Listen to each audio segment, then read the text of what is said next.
Muchas gracias. Continuamos en este momento con la doctora Janet Muñoz Saba. Ella nos va a acompañar con una conferencia sobre las etapas curatoriales de las colecciones científicas. Es bióloga de la Universidad Nacional de Colombia, con una maestría en biología, línea sistemática animal en esta misma institución y doctorado en ciencias naturales, línea paleontología de la Universidad Nacional de La Plata, Argentina.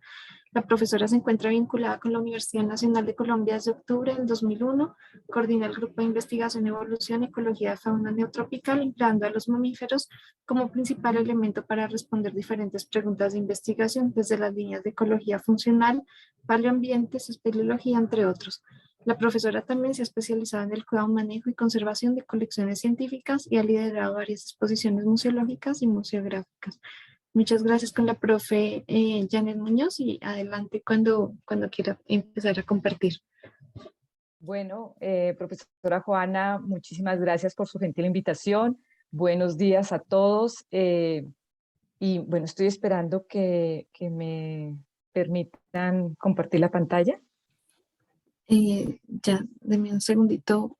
Profe Erika, creo que tienes que dejar de compartir la pantalla para habilitar la siguiente presentación. Ya, ahí creo que ya puedes.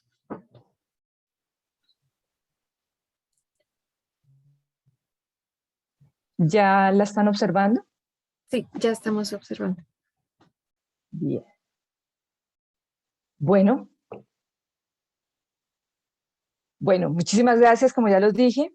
Y básicamente lo que voy a hablar en estos 50 minutos hora que nos quedan de este final del día de este ciclo de conferencias es como una síntesis, un resumen de lo que han venido hablando desde ayer y todo lo que habló esta mañana el doctor Cuervo y la profesora Erika.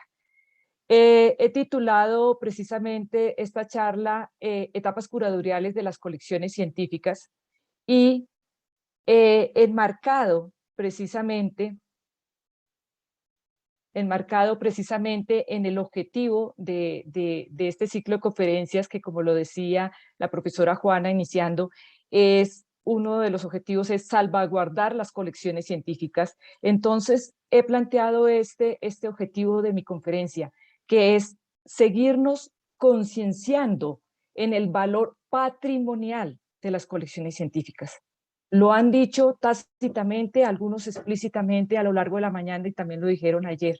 Entonces es eso, ¿cuál es el valor patrimonial de nuestras colecciones científicas?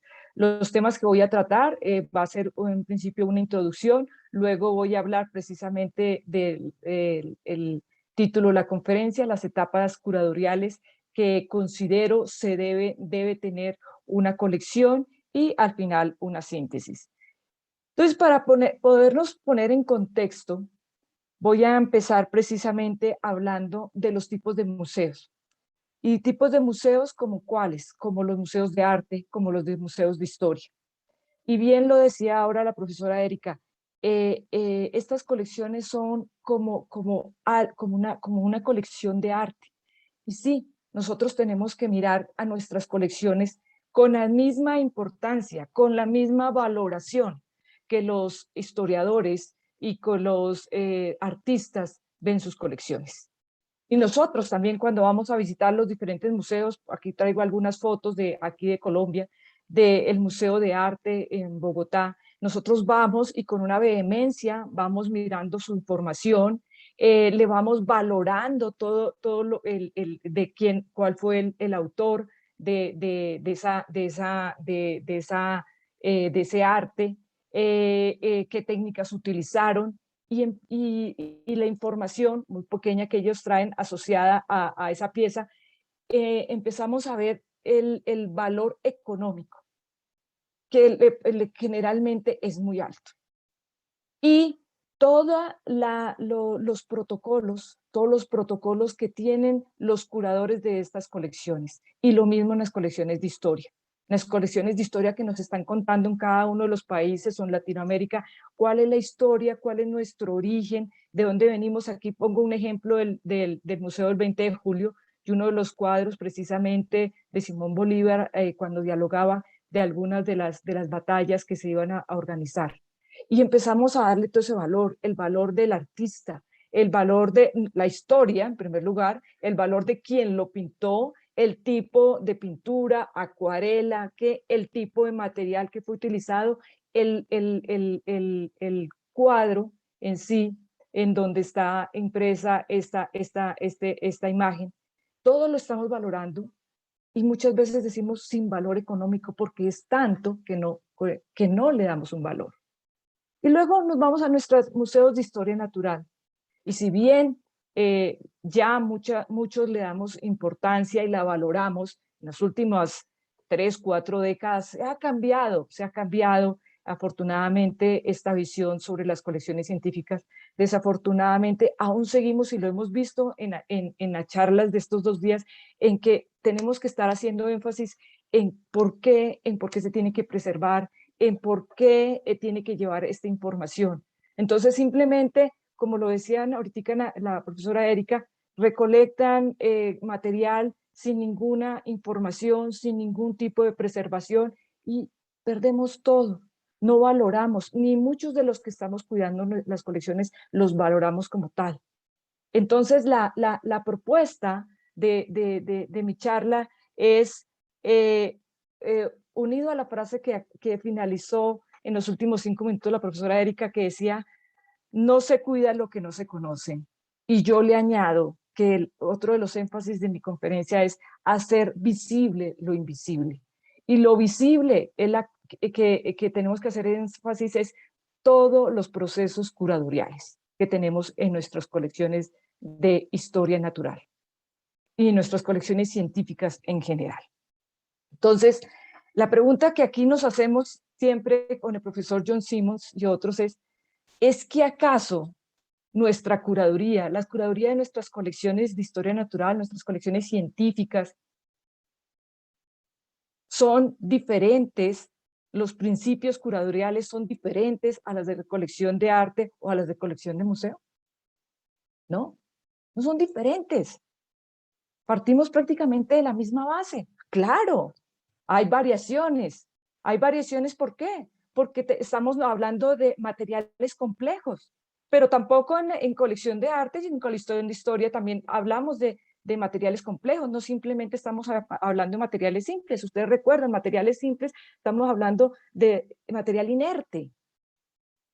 Pero ¿qué pasa con una colección de arte? Pueden haber, como lo mostraba el profesor Andrés Cuervo esta mañana, con esos sombreros súper elaborados de las pieles de Bogotá. Eso están exhibidos en algunos museos. Por ejemplo, aquí en Bogotá hay muchos museos, hay un museo del siglo XVIII y del XIX, y que ahí se muestran muchas de estas piezas en las cuales estuvieron adornadas con algún material de alguna fauna o alguna flora. Entonces ahí vienen a ser material complejo también. Y lo mismo en muchas de las colecciones de historia. Entonces, cuando estamos hablando de materiales complejos, es que esos materiales inertes están asociados con algún material que en algún momento estuvo vivo, que es lo que nosotros generalmente estamos trabajando. Nosotros estamos trabajando con material que en algún momento estuvo vivo, pero lo asociamos con material inerte cuando hacemos nuestras diferentes preservaciones.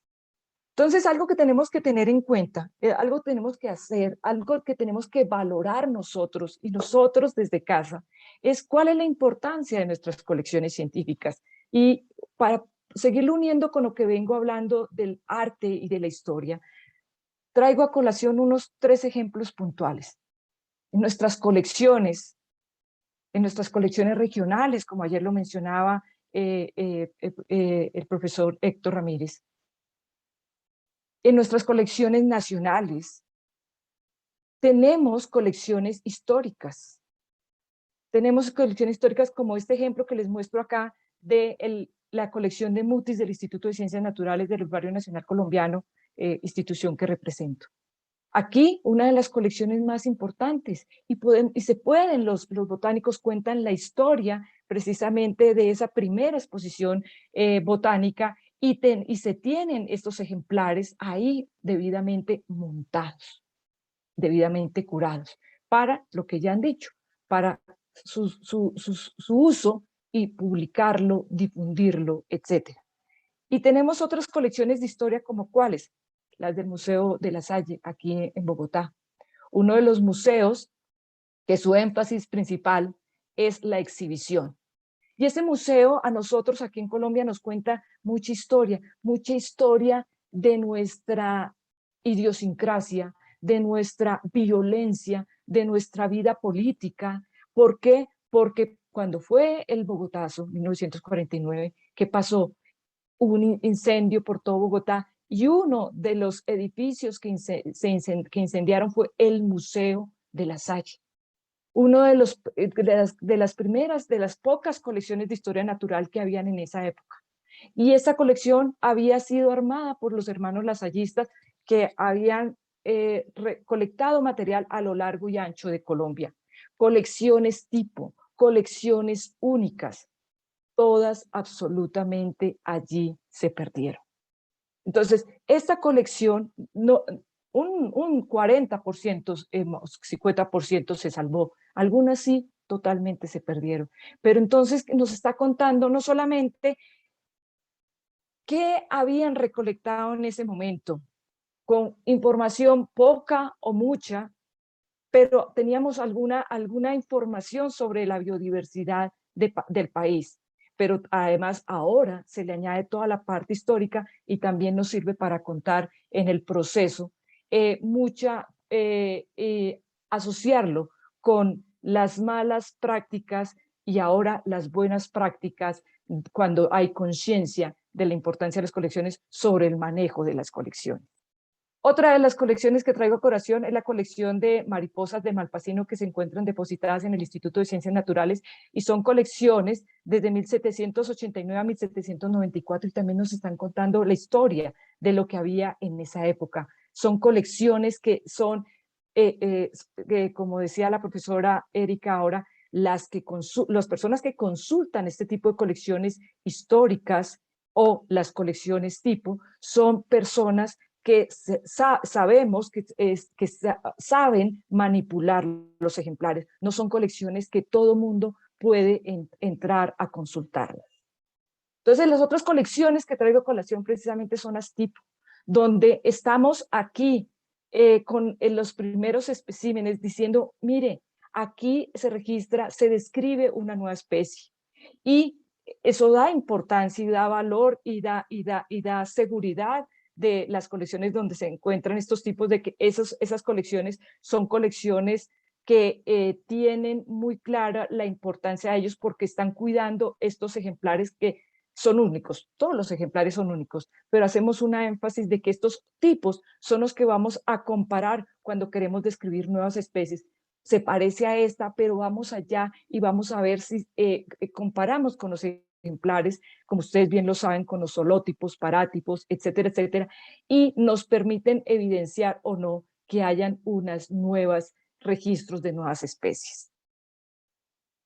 Y unido a lo que la profesora Erika también decía, que le decían a ellas, entre comillas, que las colecciones son unos cementerios de especímenes, precisamente una de las argumentaciones, ¿por qué tantos ejemplares? Precisamente para hacer todas las investigaciones que ya les han dicho a lo largo de la mañana. Y necesitamos, como ustedes bien saben, series de ejemplares de una misma localidad en tiempos diferentes o de una misma especie a lo largo del rango altitudinal y latitudinal, con el fin de lo mismo que estaba diciendo ahora. Si yo encontré un ejemplar que creo que es una especie, poderlo comparar, no solo con el ejemplar tipo, sino con esas series para ver si los caracteres que yo estoy considerando diagnósticos son en verdad unos caracteres robustos que me permiten diferenciar una nueva especie o son de los caracteres que nosotros llamamos plásticos, que son caracteres, como ustedes bien saben, que se están adaptando a algunas condiciones medioambientales que se están presentando y entonces podemos ver a lo largo del gradiente altitudinal o latitudinal esas diferencias. Son muy importantes precisamente las series de ejemplares.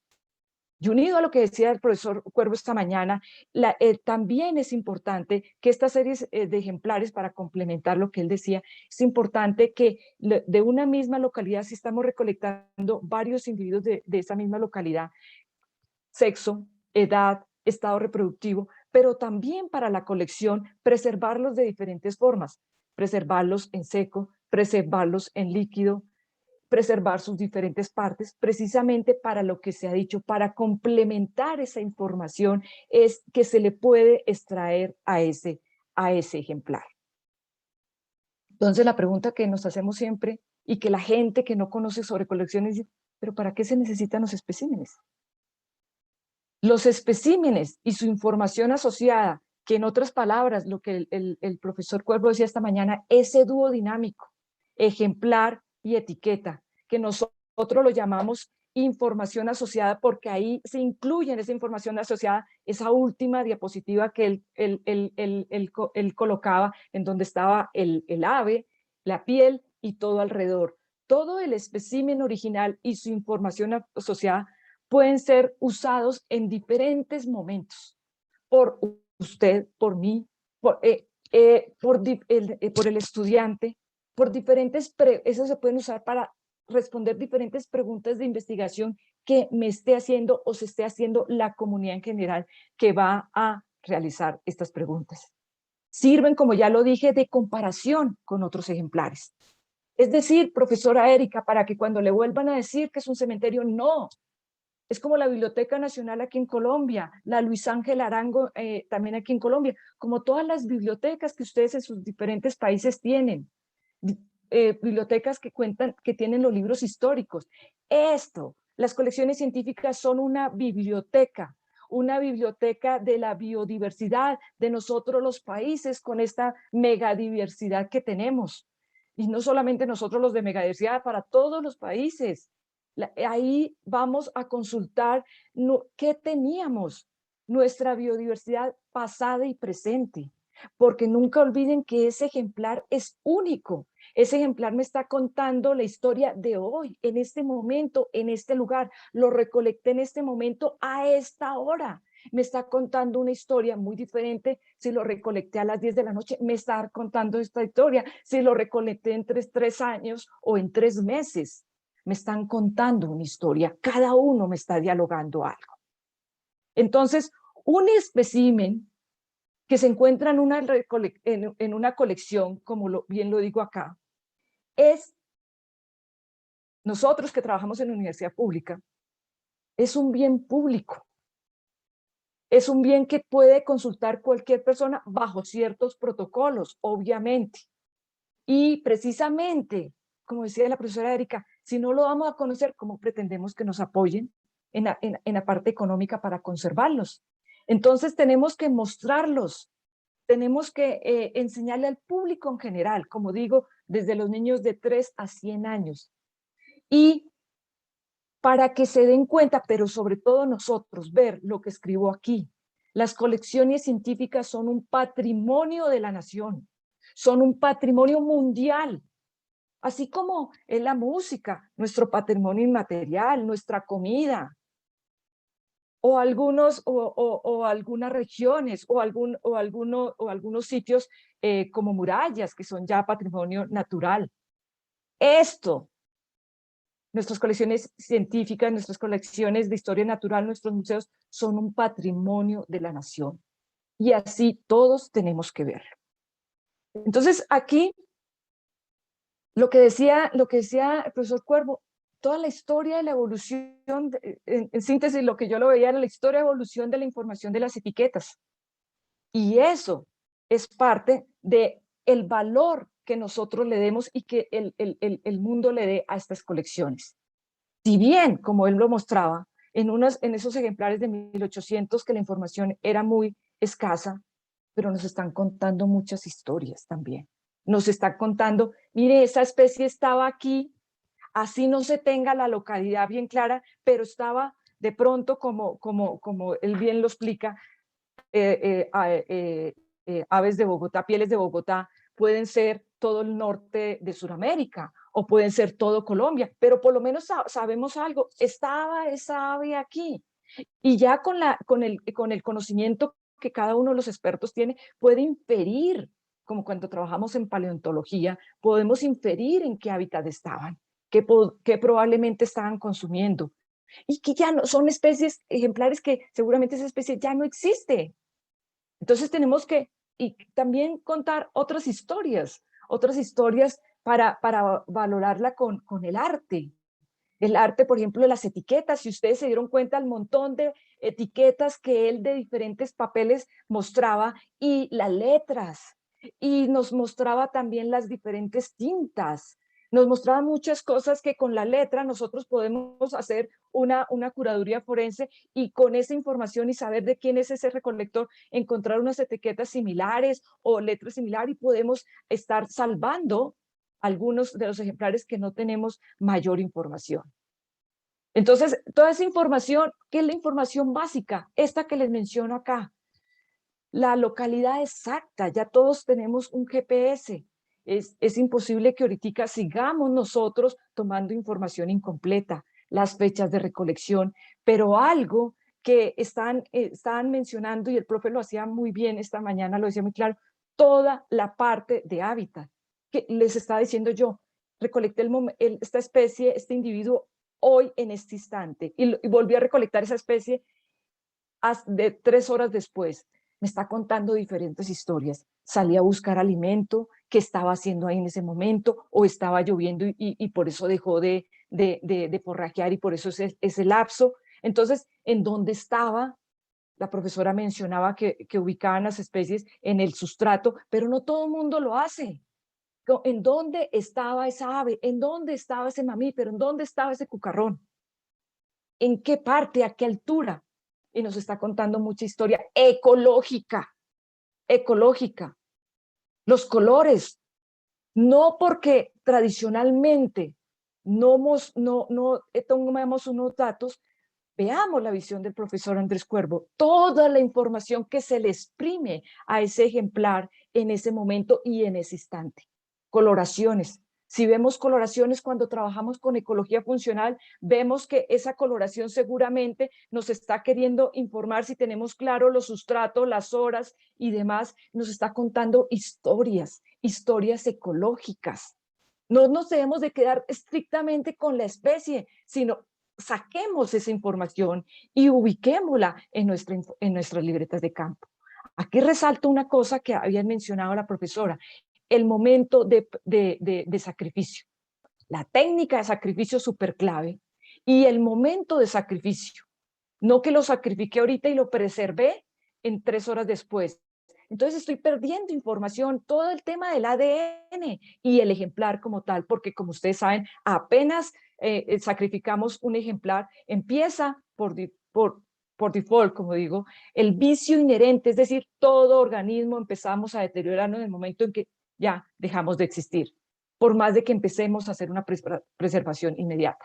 Entonces, tenemos eso ya de por sí, y lo preservamos. 2 horas después estamos deteriorando más ese ejemplar, disminuyendo lo que han venido hablando en la mañana, la vida útil del ejemplar. Todo esto es súper importante para esto.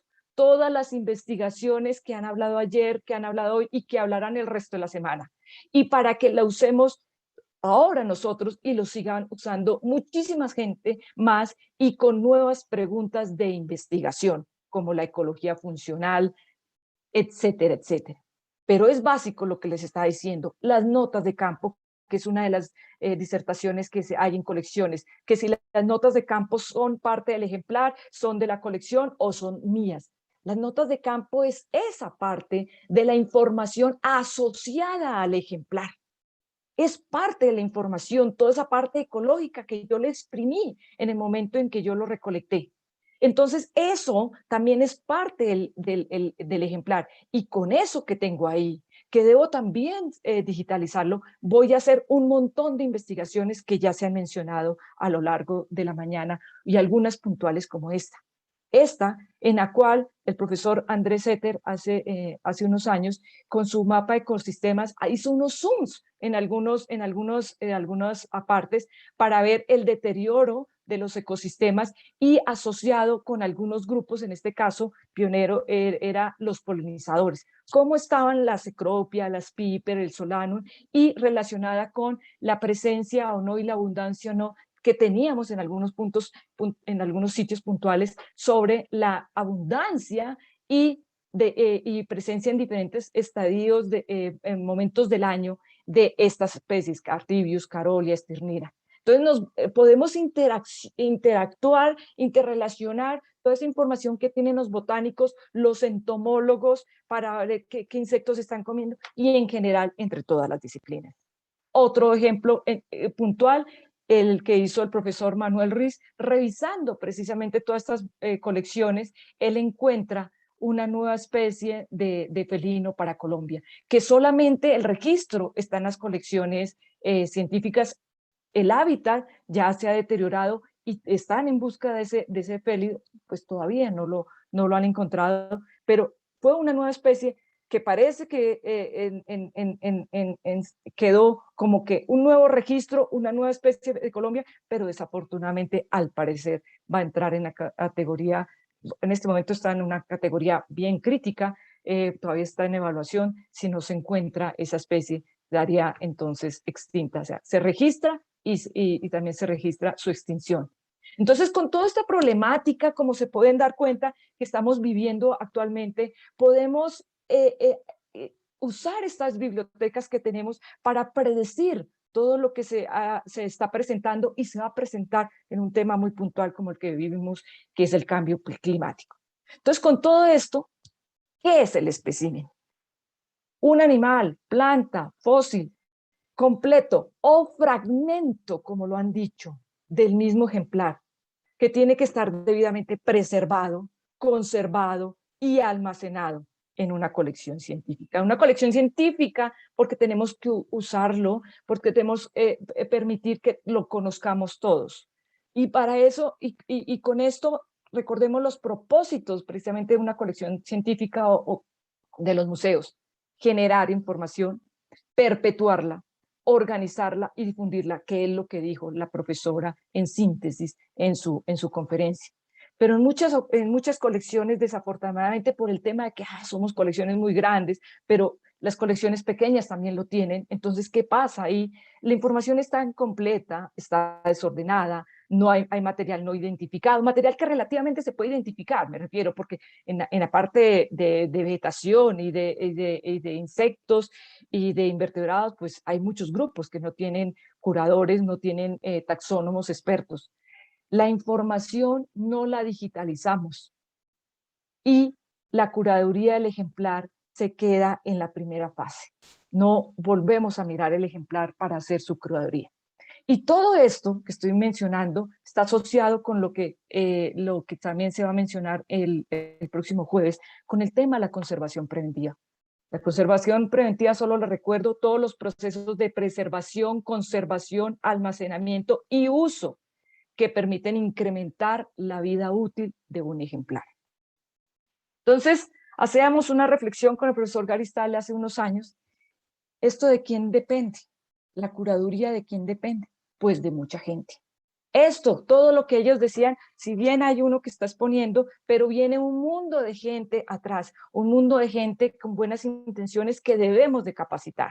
Entonces aquí básicamente se define, el propio Gary definía tres responsabilidades. Una, nosotros, el recolector, que el recolector, perdón, no necesariamente es el mismo que prepara el ejemplar. Cómo, lo que decía el profe Cuervo, cómo preserva ese ejemplar y lo que se les ha dicho, cuál información, toda la información clara, legible, que podamos asociar a ese ejemplar. Después, cuando estamos en la colección, la responsabilidad es del curador o del collection manager o de la persona responsable del cuidado, manejo y preservación de esas colecciones, que muchas veces es tan solo el director de la institución que tiene que hacer muchísimas cosas. Pero la tercera parte es en la institución, cuando pertenecemos a una institución como nosotros, Universidad Nacional. El problema no es del curador, el problema no es del director de la institución, Yo como institución grande, como universidad, tengo 16 o más colecciones a mi cargo. ¿Cuáles recursos en mi presupuesto, que es muy escaso en las universidades públicas, pero cuáles recursos yo estoy viendo para apoyar ese patrimonio de la nación? Porque eso sí, todos salimos a mostrar y decir, esto es patrimonio de la nación, pero ninguno damos un peso. Como se dice, todos quieren bailar con ella, pero nadie la viste para el baile. Entonces aquí la pregunta que siempre nos hacemos es, ¿quién cuida las colecciones? Y eso me trae lo que decía la profesora al final, cuando, a quién se le permite el manejo de las colecciones. Y algo que le sintetizo a ella, el que uno sea taxónomo de algún grupo biológico no significa que yo sepa del manejo, el cuidado y la preservación de las colecciones biológicas. Y el que yo sea, conozca sobre estos principios de curaduría, no necesariamente tengo que ser taxónomo. Pero aquí, en Latinoamérica y en otros países, precisamente por la escasez de recursos, la idea es que nos complementemos, pero en verdad nos complementemos. Pero muchas veces cuando hacemos estas capacitaciones de curaduría, de colecciones científicas, los expertos en los temas dicen, ahí no estoy yo, porque eso es tema de los auxiliares. No, es tema de todos. Y más si yo voy a enseñarle al auxiliar, yo tengo que saber muy bien qué es lo que voy a enseñar, para que el auxiliar precisamente repita que ya sea la prioridad después de que yo lo capacite es diferente. Entonces de aquí parto con esta introducción mis etapas curatoriales que he definido. Y precisamente con todo el trabajo que llevamos con el profesor John Simon desde hace varios años, quien es mi profesor en este tema. Aquí, como se dan cuenta, pongo 2. Quiero que vayan reflexionando. Entonces, esta segunda etapa curatorial es el control de plagas. Y aquí viene lo que ellos ya mencionaron, las plagas. Las plagas, como lo mencioné, son cualquier organismo que afecta directa o indirectamente a la colección. Un insecto, la luz, los hongos, la humedad, todo, nosotros, como decía la profesora, todos somos plaga. ¿Qué va a afectar un ejemplar completo o va a afectar una fracción? Ojo con eso, ojo con eso. Entonces, si afectó una fracción, yo no tengo que procesar todo el ejemplar, sino esa fracción. Claro está, si no está asociado con su material inerte, en su material de relleno. Puede atacar la cartulina, la caja, el hilo, porque no hemos utilizado el material idóneo. Entonces, esto hay que tenerlo en cuenta. ¿Y de dónde vienen? ¿Por qué lo pongo en la primera fase? Lo que decía el profesor. Cualquier ejemplar, y estamos hablando, y estoy hablando de, así sea un ejemplar, porque muchas veces dicen, pero es que tan solo es un ejemplar. Todos, como bien lo sabemos y como lo explicó esta mañana el profesor Cuervo, tenemos un montón de ácaros, un montón de ectoparásitos, endoparásitos normales. ¿Cuántos ectoparásitos tengo yo encima, como él le explicaba, en el pico, en tal pluma, en tal parte? Hay muchos especializados, extremófilos hay también ahí. Entonces, ahí llega a la colección y cambiamos el medio, las condiciones medioambientales, y si lo ponemos en sus condiciones medioambientales óptimas, se disparan y se las pasan a los demás. ¿Y qué pasa ahí? Entonces empezamos a tener problemas porque tenemos un tema de plagas y no sabemos de dónde viene. Entonces, así sea un ejemplar, nosotros tenemos que tener un control de todo. Entonces, vamos a tener una colección, la primera ruta es la colección de campo, el intercambio de ejemplares y los depósitos que, por ejemplo, como mencionaba la profesora Erika, que traen los estudiantes a que recolecte este ejemplar y lo depositen. Todo eso entra en en esa primera ruta de ingreso. Entonces, todo eso entra a cuarentena. Mi tercera fase es la preservación. Entonces, ¿la preservación de qué? Del ejemplar, de las colecciones extendidas o fenotipo extendido que mencionaba el profe Andrés, y de toda la información asociada. Entonces, aquí, esta parte de la preservación, tenemos que tener énfasis, que tenemos que estar conscientes de que aquí se está haciendo énfasis tanto en la preservación como en la conservación posterior del ejemplar. Entonces, tenemos que tener claro, tenemos que saber de que estamos hablando de preservación, que podemos hacer preservaciones en seco, en líquido, preparaciones microscópicas como ya las mencionaron, o todo el tema de congelación. Entonces, tenemos que definir muy bien, tenemos que saber lo que decía el profe Corvo al final, muy bien cómo vamos a preservar. Estamos preservando plantas, cómo se preserva la planta en sí, el ejemplar en sí, cómo se almacena y sus colecciones extendidas.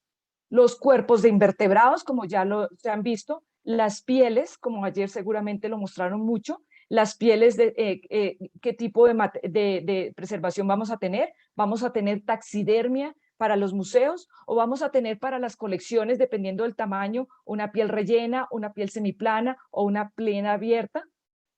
Y cuando estamos con estas pieles, específicamente en mamíferos o en grandes reptiles de tamaño mediano o muy grandes, ¿qué tipo de curtiembres vamos a hacer? ¿Vamos a hacer una curtiembre de minerales? ¿Vamos a hacer una curtiembre con sintéticos? ¿O vamos a hacer una curtiembre con vegetales? Recordemos muy bien que si estamos haciendo una curtiembre con sintéticos para el propósito original de las colecciones, pues estamos eliminando un montón de información asociada. No podemos hacer ADN, no podemos conocer muchísima información porque todo eso lo estamos acabando en el proceso sintético. ¿Qué estamos preservando? Conchas. ¿Qué estamos presentando? Material óseo. Y recordemos que cuando preservamos material óseo tenemos que llegar acá a la colección y hacer un proceso de limpieza, diferentes formas de limpieza. Lo más recomendable, como bien saben, son con organismos vivos y todo lo que tiene que ver con todos los reactivos y este proceso curatorial de los esqueletos. Y con el tema, si estamos con organismos vivos, de que no nos entren estos organismos vivos a la colección. Y ojo con esto, muchas colecciones tienen estos derméstidos dentro de la colección, tienen que estar en un sitio abandonado, alejado, perdón, porque muchas veces esto lo maneja un auxiliar, un estudiante, si no tienen los protocolos debidos puede traer plagas a las colecciones. Estamos hablando de conchas, y uno las conchas con los fósiles y minerales, porque estos tienen unas condiciones medioambientales propias. Fueron registrados en el Mioceno medio hace 20, 25 millones de años, hace 130 millones de años. Las condiciones medioambientales de esa época eran muy diferentes. Las sacamos de su matriz, las montamos y las almacenamos en una colección y estamos causando que muchas de las plagas, de las condiciones medioambientales empiecen a atacar a estos ejemplares y luego nos preguntamos, ¿y por qué se deterioraron? Colecciones extendidas, colecciones asociadas, como todo lo que mencionaban esta mañana, huevos, plumas, maderas, preparaciones anatómicas, histológicas, entre muchísimas otras. Y el otro tipo de preservación que les hablará el profe John Simmons el jueves, las preservaciones en líquido, en las cuales vamos a tener plantas completas o fragmentos, las flores, las infrutescencias, los frutos, algunos frutos también en secos, preparaciones histológicas, preservaciones anatómicas, también hay algunos fósiles, etc. La cuarta parte de la cuarta etapa de la curaduría es ya la curaduría básica. Yo estoy allá, todo lo que dijeron, yo ya hice toda esta cuarentena, limpieza de material óseo, en los materiales de piel y pluma también vienen a secado para que se termine de secar esa parte de carne. Entonces, después de eso, empieza todo ese proceso que ya lo mencionaron y lo seguirán mencionando, identificación, catalogación, fotografías y digitalización de toda esta información. Y para mí, desde este momento, ya inicia el uso de la información, ¿Por qué? Porque yo ya empiezo a hacer mi informe técnico, en el caso de los estudiantes que nosotros dictamos el curso que decía el profe Cuervo de taxonomía, ya con esta información podemos hacer un primer informe de qué es lo que se ha hecho y demás información de curaduría que se tiene. El siguiente, en este proceso de curaduría, entonces, ¿qué tenemos? Todo el tema de almacenamiento, entonces, es la quinta etapa. Y lo que mencionaban ahora, los propósitos de almacenamiento es proteger, pero también encontrar. Proteger al ejemplar, pero encontrarlo fácilmente cuando yo lo voy a investigar o cuando viene un investigador. Entonces, para eso es lo que mencionaban ahora, se etiqueta, se ordena, se inventarea, se mantiene y se encuentra. ¿Que cómo lo voy a ordenar? El criterio del curador. Algunos criterios taxonómicamente, algunos por número de catálogo, algunos por tamaño, estoy hablando de colecciones de peces, por ejemplo, pero que se pueda encontrar fácilmente estos ejemplares. Pero en esto, unido a la pregunta que hacían esta mañana, ¿cómo lo voy a almacenar? Para tener en cuenta el almacenamiento, lo que sugerimos con el profesor Simón es la teoría de envolturas. Entonces, recordemos, y aquí rápidamente les muestro cuántas envolturas podemos tener en una colección. El edificio, el salón, el compactador o el armario, las gavetas, en este caso Cornell, que se encuentran dentro de ese compactador, unas cajitas que se encuentran dentro de esas gavetas y al final está el ejemplar. Entonces, básicamente tenemos unas 5, 6 capas. Muchas veces no comprenden por qué tenemos en un ejemplar, en una bolsa. Dice, me hace estorbo, el problema del espacio, que no tengo mucho espacio, está haciendo estorbo. Como no lo sé manipular, siempre que alguien lo usa, se pierde el contexto de la envoltura. ¿Qué pasa con el tema de la envoltura? ¿La envoltura qué es? Si hay una plaga en ese ejemplar, yo solamente voy a procesar ese ejemplar y no tengo que procesar todo lo que hay en la gaveta o todo lo que hay en el armario. Ese es el principio de las teorías de envoltura, entre muchos otros. El sexta etapa es el uso de la información. Todo esto que yo ya hice, lo pongo al servicio en los catálogos, en las bases de datos, lo pongo al servicio del curador, de los estudiantes, lo pongo al servicio de la comunidad científica en general y también, como ya se ha dicho, para divulgarlo para el público en general. Y así podemos saber qué tenemos en esa colección y podemos saber cuál es la biodiversidad, entre muchísimas otras preguntas. Entonces, ¿qué tenemos hasta aquí? Tenemos 6 etapas: control de plagas, preservación, curaduría básica, almacenamiento y uso. La primera sigo sin decirla. Pero ¿qué pasa con estas etapas?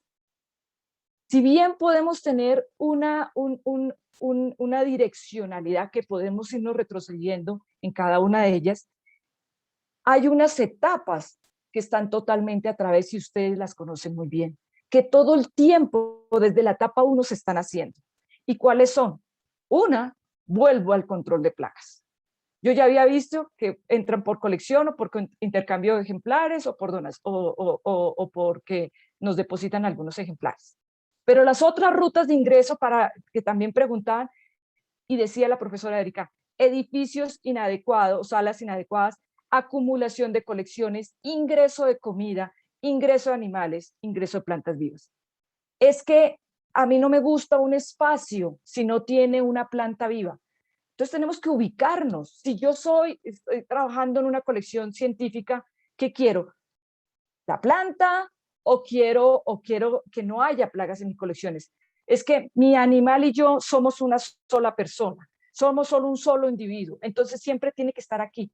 Ellos tienen sus propios ácaros, el animal se orina, después de una orina que viene, hay acúmulo y que es comida para plagas, polillas, cucarachas, etcétera, etcétera. Entonces tenemos que ubicarnos porque hay en muchos sitios, como en el tema de edificios, estamos asociados, por ejemplo, en el Instituto de Ciencia estamos asociados de un arboretum. Entonces, de por sí ya hay insectos y demás asociados con esta vegetación, las ventanas están abiertas y va entrando plagas de por sí, y fuera de eso nosotros ponemos dentro de nuestra colección plantas vivas o traemos nuestros animales. Entonces, y fuera de eso comemos dentro de la colección. Entonces, como yo digo, si no lo ve como la colección, véelo por la salud tuya, en la cual te estás afectando al tocar. Yo creo que después de la pandemia ya ahora sí vamos a ser más conscientes de usar protocolos de cuidado de nosotros, el tema de la bata, el tema de los guantes, el tema del tapabocas, porque también tiene que cuidar su salud, porque si no la cuido, yo voy a tener un montón de enfermedades silenciosas que no las veo hoy, pero sí en unos 5 o 10 años. Entonces, aquí, durante todo el proceso se está haciendo la curaduría del ejemplar y se subrayo el ejemplar porque es ese ejemplar dúo que el profe mencionó, pero que en síntesis no es ese dúo, sino todo ese complejo de colección asociado con ese individuo que fue recolectado. Lo otro, la etapa 8 es la curaduría de la información. Todo el tiempo se tiene que estar haciendo la curaduría de la información, actualizando. La profesora Erika mostraba que venía el especialista y dejaba el papelito, pero resulta que yo se me olvidó que vino el especialista o no, tengo muchas cosas que hacer. Mi sugerencia es que hagamos, lo hicimos en unos años con la colección de peces del Instituto de Ciencias Naturales y la verdad que fue muy productivo porque llegaba el especialista, pero teníamos una niña, toda la capacitación en curaduría, que se encargaba, llegaba el especialista, identificaba de una vez, actualizaba el espécimen, actualizaba el catálogo y la base de datos, porque tenemos que tener la información actualizada para el uso que se le está dando. Mucha de la información digitalizada no está curada, no está debidamente curada y desafortunadamente con eso mucha gente está haciendo artículos científicos. Entonces tenemos que curar, incluir la información de campo. También en esa información de la curaduría del ejemplar, cómo fue preservado, a qué horas fue sacrificado, qué proceso, si tuvo plagas, qué plagas tenía y qué proceso se les hizo, porque con eso podemos evidenciar el deterioro del ejemplar o cuidarme yo por si lo curaron con arsénico como nuestras colecciones antiguas de la década de los 40, 30 del siglo pasado, o precisamente si quiere hacer análisis de ADN y por qué no da los resultados, unos resultados robustos. Entonces, se tiene que estar uno a uno y mi sugerencia es al tiempo. Y lo otro, para lo que decían, nos dicen que en qué están gastando la plata.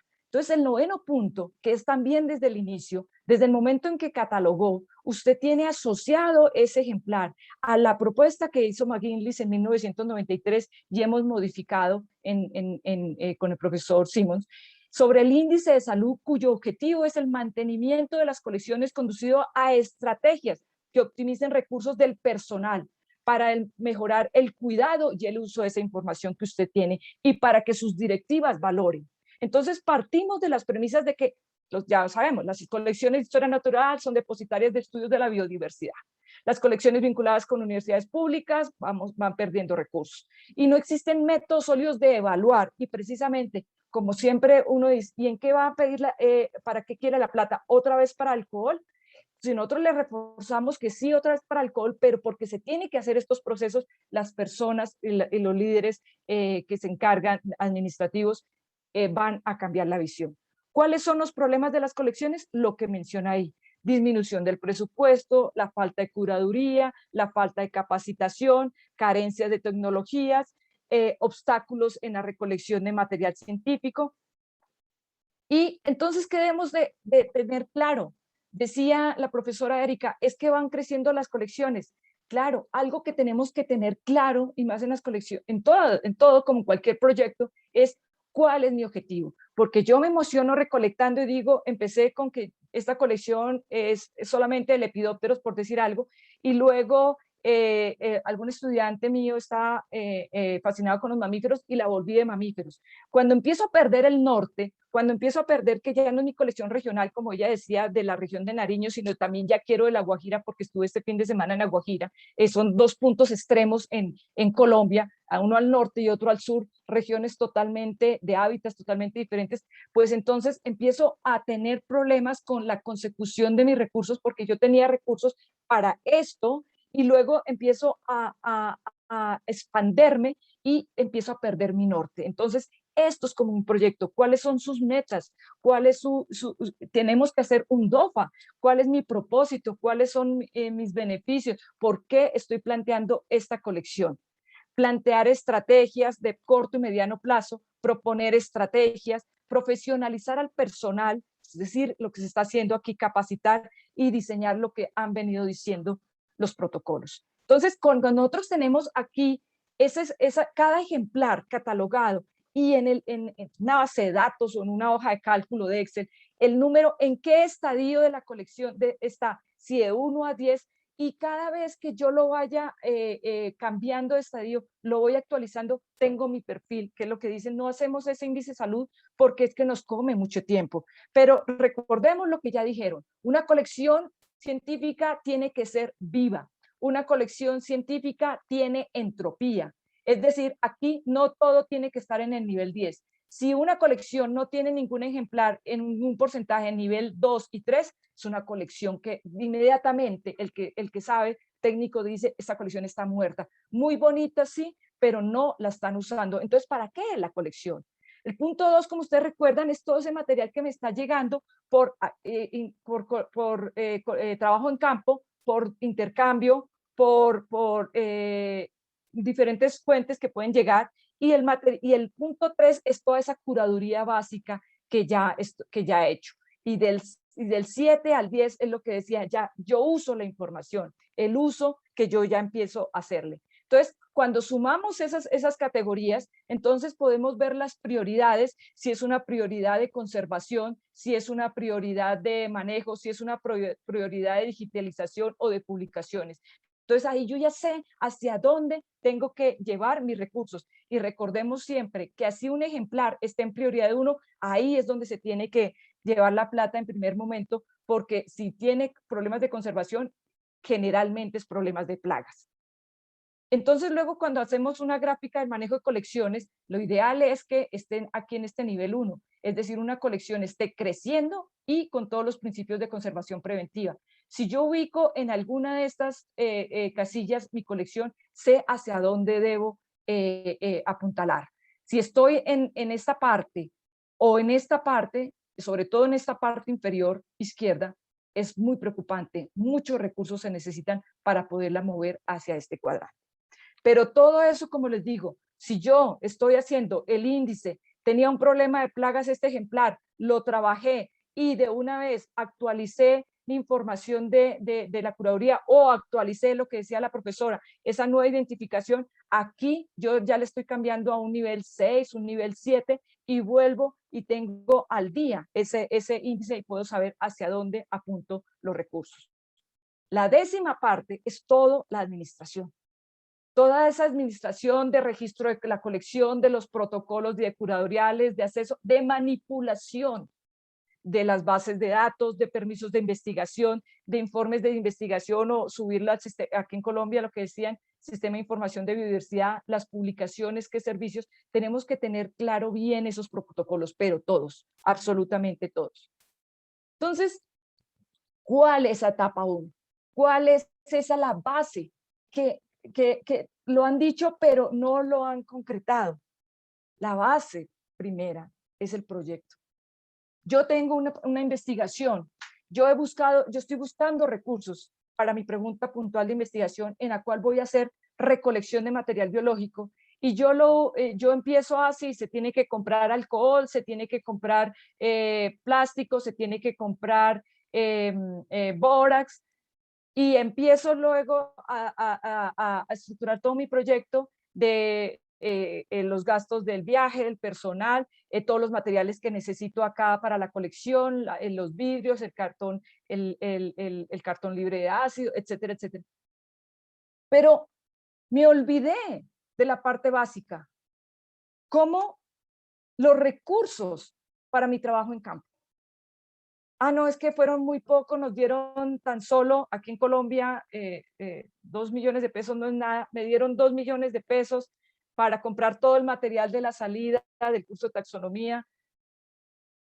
No, compre el primer papel que encuentra, no. Tenemos que ser conscientes y eso tenemos que hablarlo con la administración. ¿Por qué es importante que el recurso para materiales y reactivos para la preservación de las colecciones, para hacerlo bien, porque estamos hablando de patrimonio de la nación. Entonces, tenemos que en ese proyecto de investigación, o de docencia, o ese proyecto museal, ser muy conscientes en que tenemos que solicitar recursos para esta parte de que tenemos en campo de la preservación del ejemplar. Hacernos la pregunta, ¿cómo vamos a preservar ese material? Primero, ¿qué información biológica vamos a recolectar? Flora, fauna, vertebrados, invertebrados. Ay, no, es que también me encontré no estoy trabajando con reptiles, pero me encontré un reptil. Ojo, la preservación es diferente. ¿Cuáles son los criterios que tengo para la forma de preservar? Y se une con lo que decía el profesor Cuervo. Yo tengo que saber preservar, hacerlo bien, no simplemente tomarlo y hacer algo que está perdiendo toda la información. Entonces, ¿qué tipo de preservación? Y por eso les mencionaba yo ahí al principio. ¿Qué materiales? Todo el tiempo en campo, aquí en la colección, todo el tiempo, materiales libres de ácido, materiales que no nos vaya a causar, que no nos traigan de por sí plagas. Y estamos hablando del cartón, estamos hablando de la tinta, estamos hablando de los hilos. La tinta, la base de carbón, que eso nos asegura 100%, bueno, con las condiciones ambientales ahora, nos asegura que vamos a perdurar con la información. Y ese asocio carbón con papel libre de ácido es importante. Tomamos el primer bolígrafo que tenemos, que no tiene ningún principio de conservación, y lo escribimos en un papel libre de ácido y creemos que hemos hecho las cosas bien. Las libretas de campo se lleva cualquier cuaderno. Y luego hemos preservado muy bien el material. ¿Y cómo lo embalamos? No estamos pensando cómo embalar, a menos que seamos botánicos, que ellos sí lo tienen claro. Entonces, ¿qué pasa? Embalamos mal el material y se aprisiona todo, y todo el trabajo que hemos hecho también se daña. Y si es un embalaje que tiene mucho tiempo, tener en cuenta que ahí entonces temporalmente va a quedar en un almacenamiento.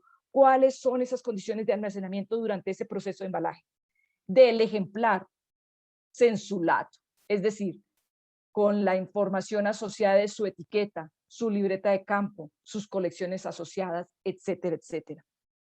Entonces, con lo que les estoy diciendo, tenemos que tener en cuenta desde un principio, vuelvo a la conservación preventiva, los principios. Y esto está ligado a lo que estaban respondiendo al final la profesora Erika.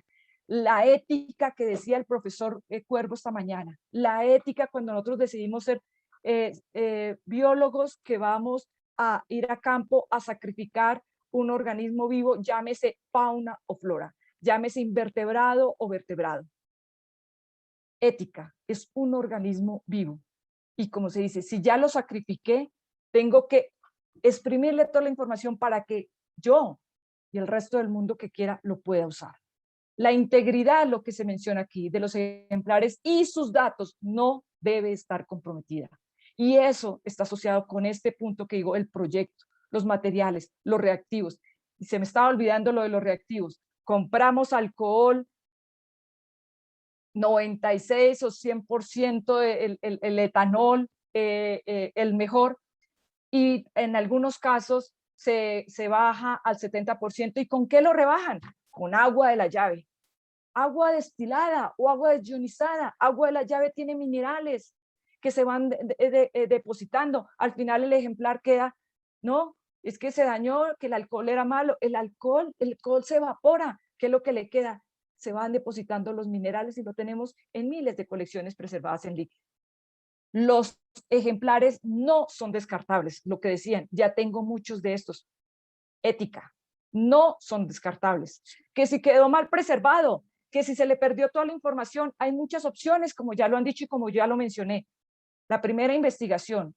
La segunda, investigación y docencia. En docencia y podemos tener algunos solo en docencia.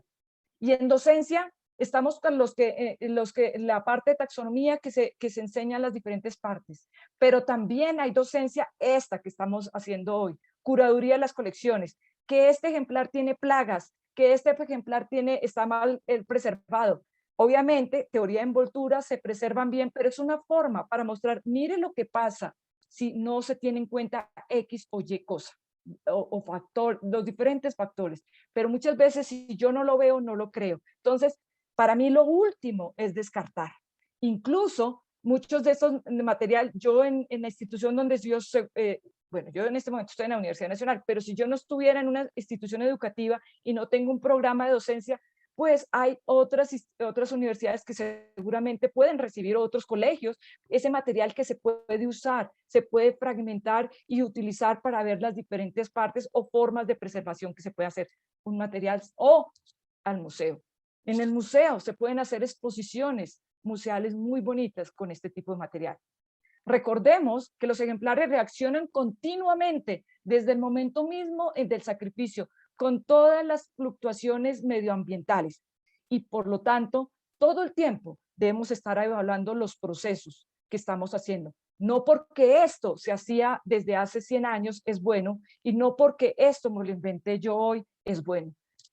Tenemos que ver, sopesar cada una de las situaciones. Muchas veces muchos procesos, todos tienen sus daños. Hay que mirar cuál me trae menos daño. Un ejemplo concreto, para la preservación de aves y mamíferos utilizamos o boras, ácido, o utilizamos acerrín. Entonces, ¿qué pasa? El boras, tratar de utilizarlo muy poquito porque hay muchas personas que le echan una gran capa gruesa de boras a todo. Recordemos que es un ácido. ¿Usted cómo lo va a neutralizar? Luego va a aparecer las pieles como si le hubiera atacado la polilla y dice, tengo plaga de polillas con el sustento de los huecos, pero sin ningún sustento de haber encontrado ni siquiera una excreta de polilla. ¿Y qué pasa con el acerrín? El acerrín puede ser, hay dos cosas, puede ser acerrín, madera libre, ácida, porque usted no llega a donde el carpintero a decir, me regala madera libre de ácido, si usted me regala acerrín, entonces vamos a tener problema de la acidez, pero también vamos a tener problema de la humedad, porque va a guardar humedad. Entonces, en el momento de preservación, yo soy consciente y escribo, le puse un acerrín, ¿para qué? Si de aquí a mañana, en el sitio donde lo albergo, va a reaccionar con las condiciones ambientales, sepa por qué es. Entonces, lo que digo acá, se deben analizar los procedimientos, establecer protocolos, tener cuidado con nuestra salud, documentar absolutamente nada y analizar pros y contras. Todo esto, el ejemplar lo tenemos acá, el espécimen lo tenemos acá, y este pobre ejemplar le está desde un principio, fuera de su vicio inherente, atacando todos los agentes de deterioro externos, allá de cuando veníamos recolectándolos, y todos los internos ya dentro de la colección. Todos estos principios son los mismos que se trabajan en las colecciones de arte y de historia. Entonces, tenemos que tener en cuenta aquí lo que ya he dicho. ¿Qué materiales, qué reactivos estoy utilizando? No es cualquier plástico, no es cualquier tinta, no es cualquier relleno. Y documentar. También nuestra documentación también tiene que ser muy clara en nuestros materiales con que estamos trabajando.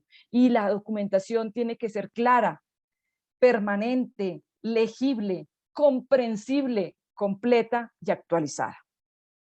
La etiqueta, que ya lo han dicho, es una parte de las tantas fundamentales en el ejemplar, la mayor cantidad posible de información.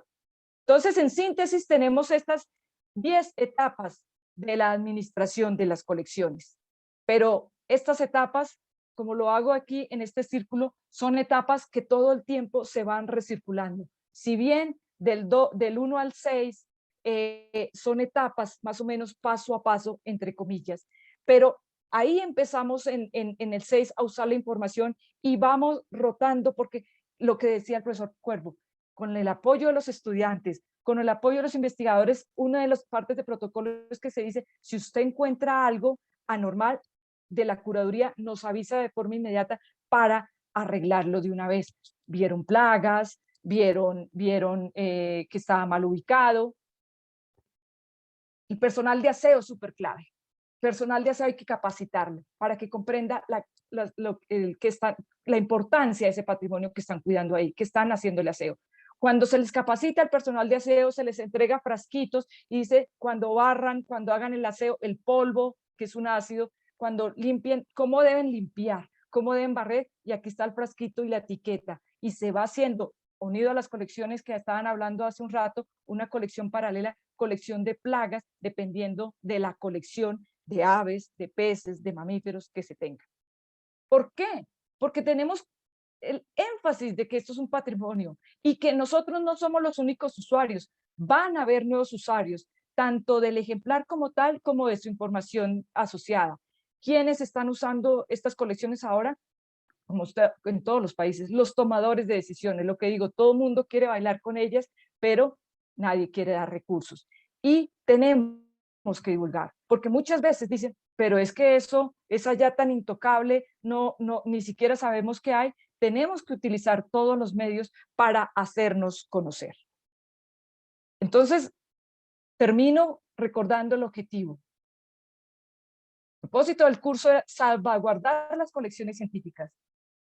Y esta charla que quería darles era para que todos nos concienciemos sobre el valor patrimonial de nuestras colecciones científicas. Muchísimas gracias.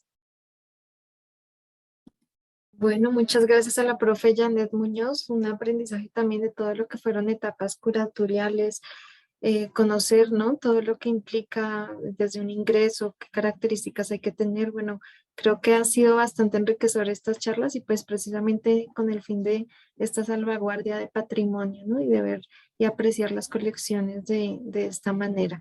Hay algunas preguntas que nos han llegado. La primera es el tema de pieles, si hay alguna condición específica para el manejo de pieles de aves o mamíferos y cuáles características serían necesarias para su manejo.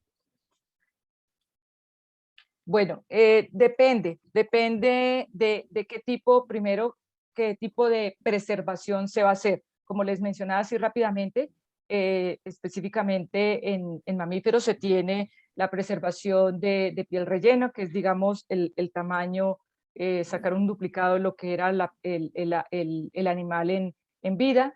Tenemos la piel plana o semiplana o entre la plana o extendida, tenemos el tema de las curtiembres. Entonces,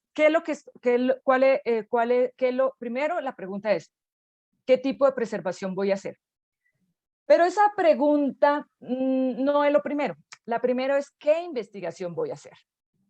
Porque tradicionalmente, entonces nosotros hacemos, por ejemplo, en mamíferos, tradicionalmente se hace colecciones preservadas en seco, y sí, lo que decía al principio, tratamos de que una serie esté complementada con colecciones preservadas en líquidos y en líquidos todo el cuerpo preservado o el cuerpo en líquido y cráneo extraído para poder ver diferentes características. Pero ¿qué pasa? ¿Cuál es la pregunta de investigación que usted se está haciendo? En los últimos años estamos en el grupo trabajando con el tema de ecología funcional. ¿Qué pasa con esa pregunta puntual? Tenemos muchas colecciones, pero las tenemos la gran mayoría preservadas en seco. Entonces no nos permiten, como ustedes bien saben, cuando estamos preservando en seco, estamos perdiendo parte de la coloración, pero estamos perdiendo todas esas estructuras blandas, las orejas, las hojas, el labio, las extremidades, los dígitos. Entonces, estamos perdiendo toda esta información y no podemos hacer muchísimas preguntas a nivel de taxonomía, evolución, filogenia y 1000 preguntas más. Pero, digamos, a nivel de funcionalidad que queremos ver, si hay variabilidad en las formas, en los colores, no lo podemos ver. Entonces, tenemos que estar preservando en líquido, pero tampoco es que se preserve, se bote ahí a la botella llena de líquido, sino ese cuidado con el cual se fija el ejemplar. Primero, el cuidado de cómo se sacrifica el ejemplar, que no se estrese el animal, el tema bioético. Segundo, cómo se fija el ejemplar y luego cómo se preserva en ese alcohol. Entonces, ¿y qué tipo? ¿Estamos hablando del 70% o del 90% más? Si queremos hacer trabajos de tejidos y no tenemos tiempo de hacer la muestra ahí, podemos dejar en alto porcentaje de alcohol para luego hacer trabajo de tejidos. Entonces, a nivel de ADN. ¿Qué pasa ahí? Entonces, dependiendo de la forma en cómo lo almacené, no que en un frasco puse 100, como era costumbre de nosotros, pues ahí estamos dañando el ejemplar.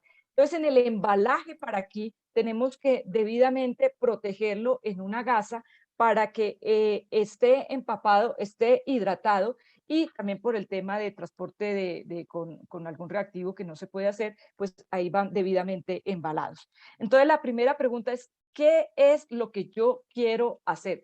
¿Cuál es mi tipo de investigación? Segundo, ¿qué tipo de preservación voy a hacer? Y ahí entonces definir qué piel voy a hacer.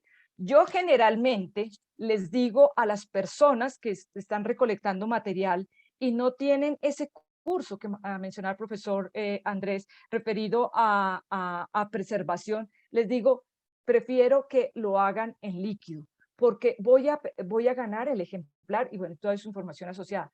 Si no, ¿por qué? Porque le llegan a uno con unos ejemplares que dan tristeza y ¿cuál era el objetivo de la recolección si ya la piel está totalmente podrida y muchas veces incluso la parte de su colección extendida, o sea, su cráneo y su esqueleto, se ha perdido. Incluso muchas veces el esqueleto lo botan. Entonces yo prefiero que lo traigan así. Entonces la pregunta concreta es, ¿cuál es mi investigación? ¿Cuál es mi pregunta de investigación? ¿Y cómo voy a preservar? Y tercero, ¿qué recursos tengo? ¿Por qué? Lo que les estaba diciendo ahorita al final, si yo no tengo recursos para comprar los materiales y reactivos idóneos, no estoy haciendo nada. Estoy simplemente sacrificando ejemplares sin ningún principio de ética. Dale. Muchas gracias, doctora. La siguiente pregunta es sobre el tema de fósiles. ¿Cuáles serían las condiciones necesarias para el almacenamiento de colecciones fósiles? Sí, aquí varía, este tema es muy bonito, varía mucho porque lo que les decía, depende dónde está, de qué época estamos hablando. Si estamos hablando de 30 millones de años, 7 millones de años, 2 millones de años, es muy diferente.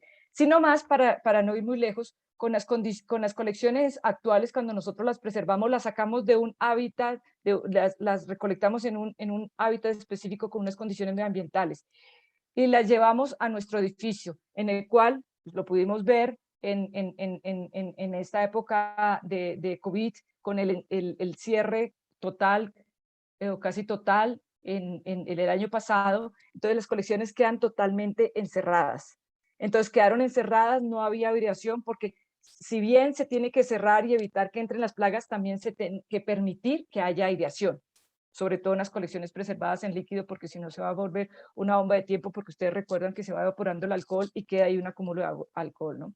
Entonces, si bien ustedes se dan cuenta que cuando cambian las condiciones medioambientales, por ejemplo, en Villa de Leyva, era muy claro en el Instituto Humboldt, en las colecciones que allí hay, hacia la parte, hacia un sector de la colección que estaba relativamente cerca a una pared, hacia ese lado, en cierto momento del año era muy húmedo y las colecciones de pieles extendidas que habían ahí siempre se hongueaban. Entonces había que hacer un procedimiento, estar pendientes porque se sabe que esas iban a tener ese problema.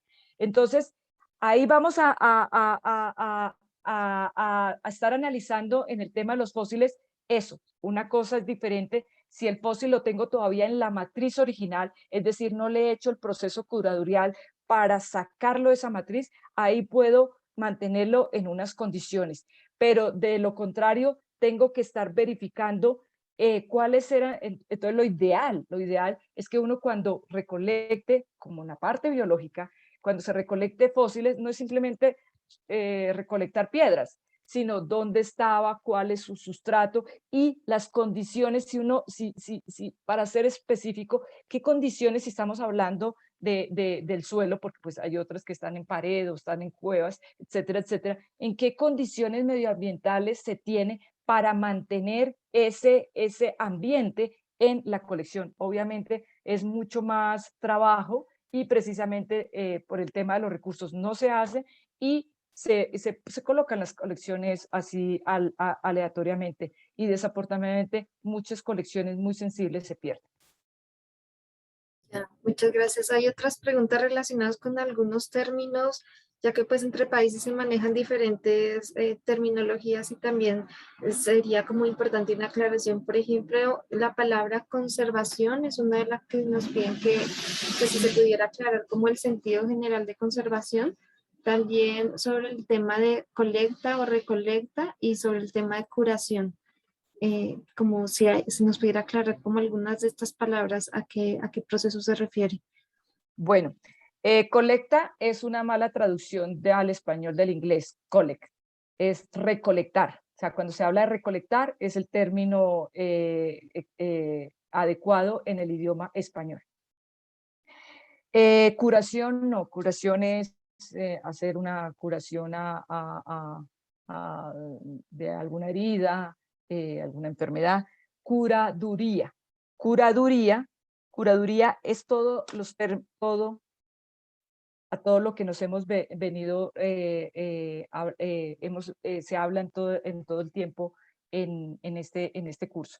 Entonces, curaduría son todos esos procesos que hacemos para mantener la vida útil de un ejemplar. Es decir, los procesos de recolección, de sacrificio, de preservación, de preparación, de preservación, de conservación, de control de plagas. Todo esto que tengo aquí de administración, estas 10 etapas, seguramente faltarán otras, estas 10 etapas, todo ese es el proceso de curaduría, cuidado, curaduría, cuidado y manejo y uso de las colecciones, porque no solamente lo debo conservar muy bien, como ya se ha dicho, cuidarlos muy bien, tenerlas muy bien almacenadas, muy bien identificadas y no usarlo en publicaciones, en divulgación, etcétera, etcétera. Entonces, curaduría, no curación. Y conservación.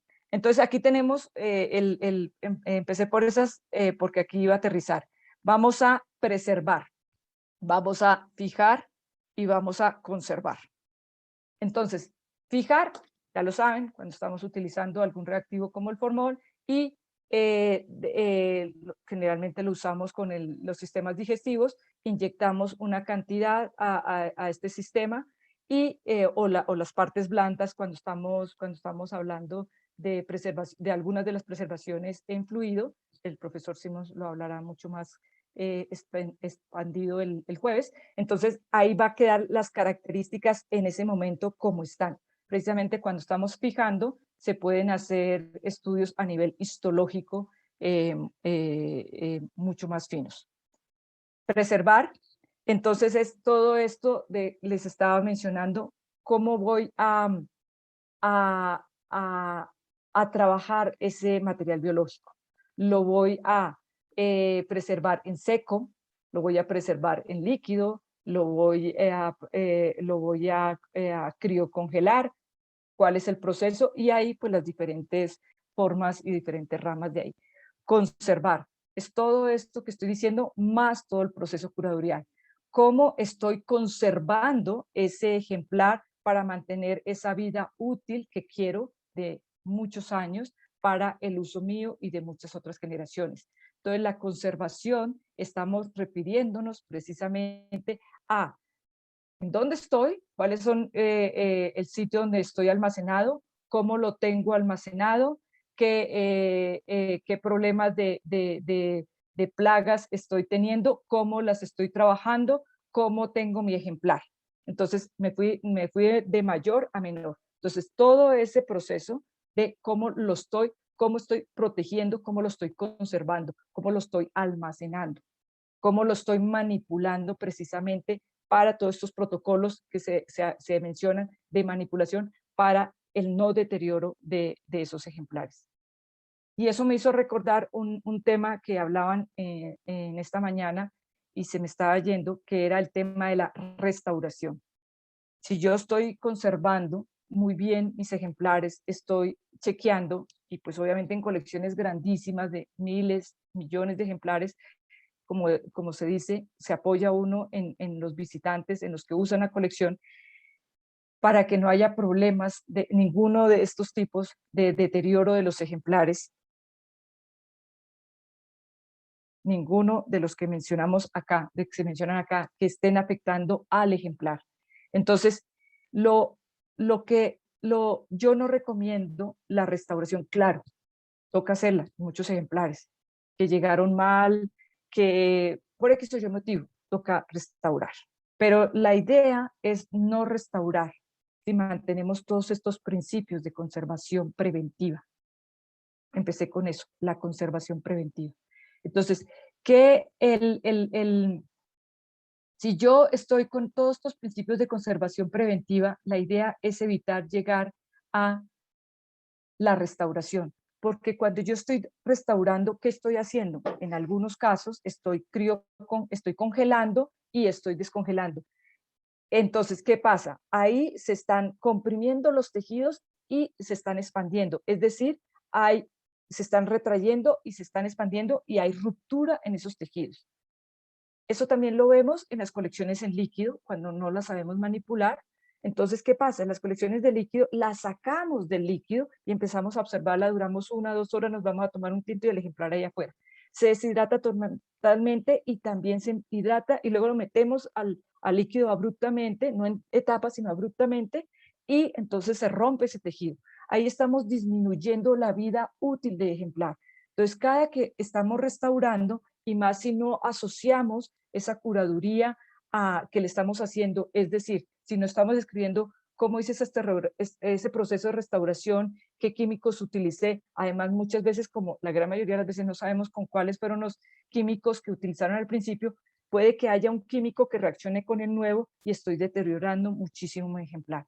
La idea sí es no perderlo, ¿no? Pero la idea es evitar en lo posible la restauración si llevamos los principios de conservación preventiva. Entonces, ¿qué es conservación? Todos los procesos, por eso puse nuevamente la diapositiva, de preservación, de almacenamiento, de uso, que le estamos haciendo al ejemplar censulato, es decir, el espécimen, su información asociada, su etiqueta, su nota de campo y todas las colecciones extendidas o fenotipos extendidos.